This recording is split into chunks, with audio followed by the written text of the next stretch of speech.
Hello viewers, খুবই গুরুত্বপূর্ণ একটি অঙ্ক নিয়ে হাজির হয়েছি। দেখো এখানে কি বলা হয়েছে, দ্য রোমান নাম numerical M stand for what.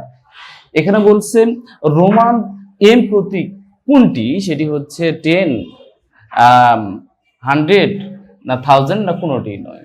আমি একটি বক্স লিখেছি রোমান প্রতীক এবং সংখ্যার মান। দেখো এইগুলো যদি আমরা মুখস্থ করে ফেলি তাহলে আমাদের হয়ে যাবে অ্যান্সার। এগুলো খুব সহজেই করতে পারবো। এটা কি, এটা যদি হয় তাহলে 1 হবে, ডবল আই যদি হয় 2 হবে, ভি যদি হয় 5 হবে, ঠিক আছে, এক্স যদি হয় 10 হবে, এল যদি হয় 50 হবে, সি যদি হয় 100 হবে, ডি যদি হয় 500 হবে এবং এম যদি হয় 1000 হবে। তাহলে আমাদের অ্যান্সার হচ্ছে এইটি। দেখো আমাদের এগুলো যদি আমরা মুখস্থ করি তাহলে আমাদের কিন্তু এই ধরনের অঙ্ক খুব সহজেই আসবে। কিন্তু এই অঙ্কগুলো যদি পরীক্ষায় বিভিন্ন পরীক্ষায় আসে তাহলে কিন্তু আমাদের মাথা ঘুরে যাবে।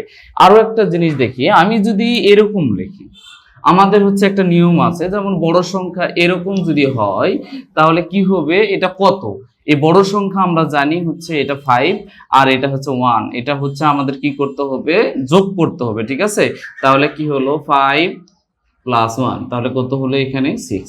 এরকম যদি হয়, এরকম যদি হয় তাহলে এটা কি করতে হবে, বড় সংখ্যা থেকে এটা বিয়োগ করতে হবে। তাহলে 5 - 1 = 4। এটা 4, এটা আমরা মুখস্থ করেছি বিধায় জানি, কিন্তু আমাদের নিয়ম জানা থাকলে একটু বড় সংখ্যাও আমরা কি করতে পারবো, যে যোগ বিয়োগ করতে পারবো, ঠিক আছে।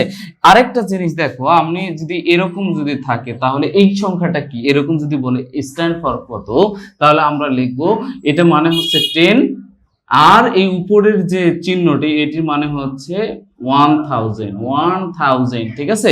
এটা তাহলে কত হলো, 10,000, কত হলো 10,000, এটাই অ্যান্সার, ঠিক আছে। তাহলে এই ধরনের জিনিসগুলো আমাদের মুখস্থ থাকতে হবে। রোমান যে প্রতীকগুলো এগুলোর সাংখ্যিক মান আমাদের মুখস্থ থাকে, তাহলে আমরা এই ধরনের অঙ্কগুলো খুব সহজে পারবো। আশা করছি তোমাদের ভালো লেগেছে। ভালো লাগলে আমার এই নতুন চ্যানেলটিকে সাবস্ক্রাইব করবে, কমেন্ট করবে। সবাই ভালো থাকবে, সুস্থ থাকবে। আসসালামু আলাইকুম।